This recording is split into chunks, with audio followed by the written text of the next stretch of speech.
নমস্কার বন্ধুরা, moms magical tips and ট্রিক্সে তোমাদের সবাইকে স্বাগত জানাই। আজকে আমি তোমাদেরই রিকোয়েস্টে তোমাদের পছন্দের একটা টপিক নিয়ে হাজির হয়েছি। আজকের ভিডিও টপিক হলো article THE, the or the. Article THE। তো এটাকে দা অর দি কেন বললাম?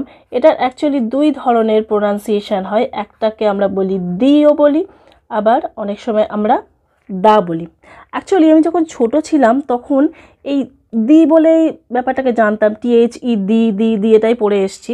তো একটু যখন বড় হলাম তখন দেখি টিচাররা অনেক সময় দা বলছে, তো তখন আমি ভাবতাম আচ্ছা ওটাকে মনে হয় দিটাকে স্টাইল করে দা বলা হয়, কিন্তু এটার পিছনেও যে একটা কারণ রয়েছে সেটা তখনও পর্যন্ত কিন্তু জানতাম না। পরে ধীরে ধীরে জানতে পারি এর কারণটা, এবং সেই কারণটাও আজকে আমি অবশ্যই তোমাদের সাথে শেয়ার করতে চলেছি।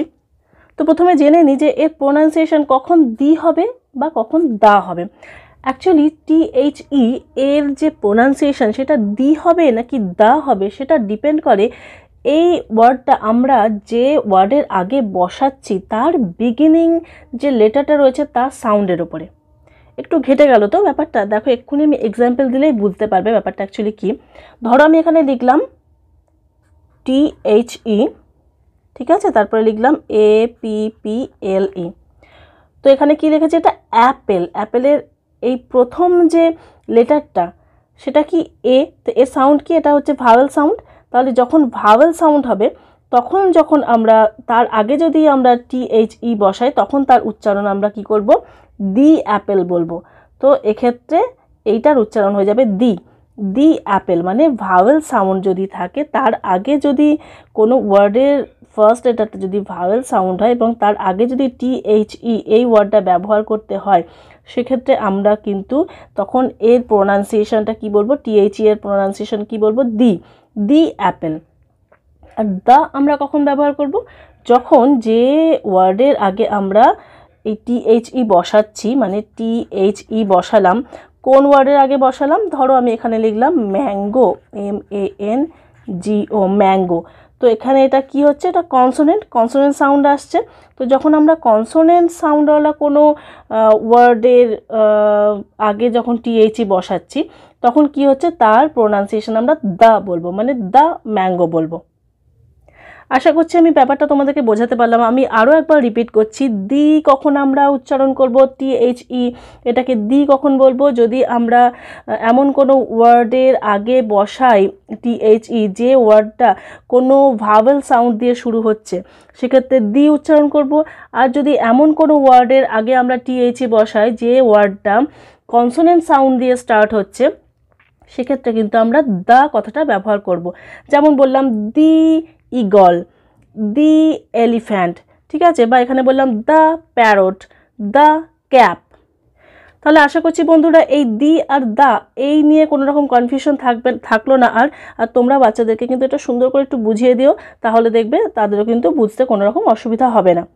এরপরে চলে আসি আমরা THE, দি অথবা দা যেটাই বলি না কেন, এটার ব্যবহার কোথায় হয়। আমরা জানি যে আর্টিকেল আমরা কয় রকমের আর্টিকেল পড়ি। কি কি আর্টিকেল আছে? একটা এ, একটা এন, আর একটা হচ্ছে দে, ঠিক আছে, আমি দি ধরলাম। তো এই যে এই দুটো যেটা এ এন, এগুলোকে কি বলে?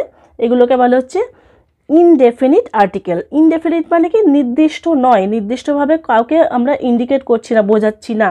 কিন্তু THE, দি, এটাকে বলা হয় ডেফিনিট আর্টিকেল, মানে কোনো নির্দিষ্ট কোনো জিনিসের কথা বোঝাচ্ছি। ডেফিনিট আর্টিকেল বলে, মানে এই নামটা থেকে আমরা বুঝতে পারছি যে কোনো নির্দিষ্ট কোনো কিছুর কথা বোঝাচ্ছি। তো এখান থেকে আমরা কিছুটা এর ব্যবহারও বুঝতে পারবো। আরেকটা জিনিস কি, এ অ্যান্ড দে এই আর্টিকেলগুলো কার আগে ব্যবহার হয়? কোনো নাউনের আগে ব্যবহার হয়। নাউন মানে কি? কোনো কিছুর নাম, সেটা কোনো জায়গার নাম হতে পারে, কোনো মানুষের নাম হতে পারে, বা কোনো জিনিসের নাম হতে পারে, কোনো অ্যানিমালসের নাম হতে পারে। যে কোনো কিছুর নামের আগে আমরা এই আর্টিকেলগুলো ব্যবহার করি। তো আর্টিকেল এ এন এগুলো কোথায় কোথায় আমরা ব্যবহার করি সেটা নিয়ে আর এই ভিডিওতে বলছি না, কারণ এটার ওপর অলরেডি আমার ভিডিও বানানো রয়েছে। তোমরা যারা দেখোনি তারা নিচে ডেসক্রিপশন বক্সের লিঙ্ক থেকে অথবা উপরে আই বাটনের লিঙ্ক থেকে কিন্তু দেখে নিতে পারো। তো আজকের ভিডিওতে আমরা দেখব যে আর্টিকেল দা আমরা কোথায় কোথায় ব্যবহার করি। তো আর্টিকেল দা এর এই যে ডেফিনিট আর্টিকেল, এই কথাটা থেকে কিন্তু অনেকটা আইডিয়া করা যেতে পারে যে কোথায় কোথায় আর্টিকেল দা ব্যবহার হয়। ডেফিনিট মানে কি বললাম, নির্দিষ্ট কোনো কিছু বোঝানোর ক্ষেত্রে ব্যবহার করা হয়। তার মানে কি, এক নম্বর হচ্ছে আমাদের স্পেসিফিক কোনো কিছু বোঝানোর সময়, স্পেসিফিক কোনো যখন নাম বোঝাবো সেক্ষেত্রে কিন্তু আমরা হচ্ছে আর্টিকেল দা ব্যবহার করব। অথবা কোনো ইউনিক জিনিসের কথা যদি বলি, কোনো ইউনিক কোনো জিনিস, ইউনিক কোনো নাম, সেরকম যদি কিছু ব্যবহার করি সেক্ষেত্রেও কিন্তু তার আগে আমরা আর্টিকেল দায়ে ব্যবহার করি। এছাড়াও এমন কিছু বিষয় থাকে, এমন কিছু নাম যেটার কথা আগে অলরেডি বলা হয়েছে, তারপরে আবার সে কথাটা রিপিট করা হচ্ছে পরের সেন্টেন্সে গিয়ে হয়তো, তো সেক্ষেত্রেও কিন্তু আমরা সেকেন্ড টাইম যখন সেটা সম্পর্কে কিছু বলছি তখন কিন্তু দা কথাটা ব্যবহার করে থাকি। তো দেখো বন্ধুরা, এই বইটাতে তোমরা দেখতে পাবে যে সুন্দর করে এই পয়েন্ট করে করে কিন্তু কোথায় কোথায় দা ব্যবহার করা হয় সেটা সুন্দর করে লেখা রয়েছে। যেমন প্রথম পয়েন্ট যেটা আমি বললাম, কোনো স্পেসিফিক কোনো জিনিস বা পার্টিকুলার কোনো কিছু কথা বলার সময় ব্যবহার করা হয়। দেখো এখানে কি লেখা, when we talk of a particular person or things, কোনো নির্দিষ্ট কারো কথা বলা হচ্ছে তখন কিন্তু আমরা দা কথাটা ব্যবহার করি। এছাড়াও কোথায় ব্যবহার করি, when there is only one of its kind in the world, এই পৃথিবীতে যে জিনিসটা একদম ইউনিক বলছিলাম না, যে ইউনিকনেসের কথাই বলছে, যে একটাই মাত্র আছে সেই ধরনের কোনো জিনিস, সেক্ষেত্রেও কিন্তু তার আগে আমরা THE দা অথবা দি এটা ব্যবহার করি। যেমন দেখো, the Taj Mahal, the Ganga, the sun.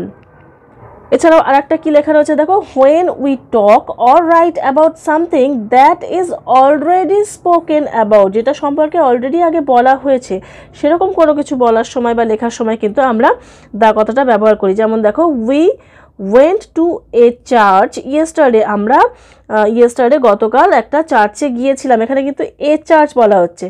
এবং সেকেন্ড সেন্টেন্সে কি বলেছে, the church was build in 1872, এখানে দ্য চার্চ বলতে কোন চার্চের কথা বলা হচ্ছে, যে আগের লাইনে যে চার্চটার কথা বলা হলো সেই চার্চটাকে উল্লেখ করে বলা হচ্ছে দ্য চার্চ, মানে ওই চার্চটি তৈরি হয়েছিল 1872 সালে। তো এই বইটাতে কিছু ওয়ার্কশিটও রয়েছে, আমি তোমাদেরকে দেখাচ্ছি। দেখো এখানে কি বলছে, now fill in the blanks with a an or the. তো এখানে কি রয়েছে, প্রথমে এলিফ্যান্ট, এলিফ্যান্টের আগে কি বসে, যে কোনো একটা এলিফ্যান্টের কথা বলা হচ্ছে সেই জন্য অ্যান হলো, an elephant came down hour road yesterday, গতকাল একটা হাতি এসেছিল আমাদের এই রাস্তাতে। দি এলিফ্যান্ট ওয়াজ ভেরি জেন্টল, হাতিটা খুব ভদ্র ছিল। তো এখানে দি এলিফ্যান্ট যেটা ব্যবহার করছি, মানে কি এই যে আগের লাইনে যে এলিফ্যান্টের কথা বলেছিলাম সেই এলিফ্যান্টটার কথাই নির্দিষ্টভাবে বলছি, স্পেসিফিক্যালি ওই হাতিটার কথাই বলছি, সেই জন্য দি এলিফ্যান্ট হলো।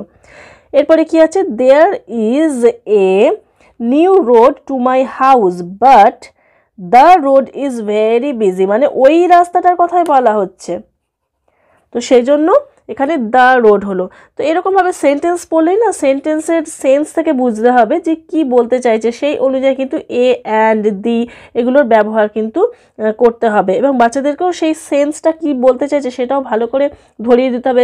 সেটা যদি বাচ্চারা ঠিকঠাকভাবে বুঝতে পারে তাহলে দেখবে তাদের ক্ষেত্রে কিন্তু দায়ের ব্যবহার করতে খুব একটা অসুবিধা হবে না।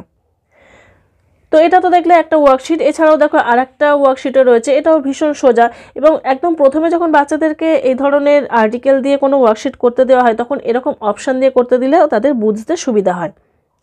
এখানে যেমন দেখো কি রয়েছে, Kamala's parents wanted to go to Jaipur to see a Hawa Mahal or the হাওয়া মহল হবে। হাওয়া মহল একটাই রয়েছে, ইউনিক, ওয়ার্ল্ডের মধ্যে একটাই রয়েছে, তাহলে আমরা কি করব, দ্য হাওয়া মহল করতে হবে। সেরকমই এই সেন্টেন্সটা দেখো, অ্যান ইগল ক্যারিড অ্যাওয়ে এ হেন ফ্রম আওয়ার হাউস ইয়েস্টারডে। তো এখানে একটা ইগল কি করেছে, একটা মুরগি ধরে নিয়ে গেছে।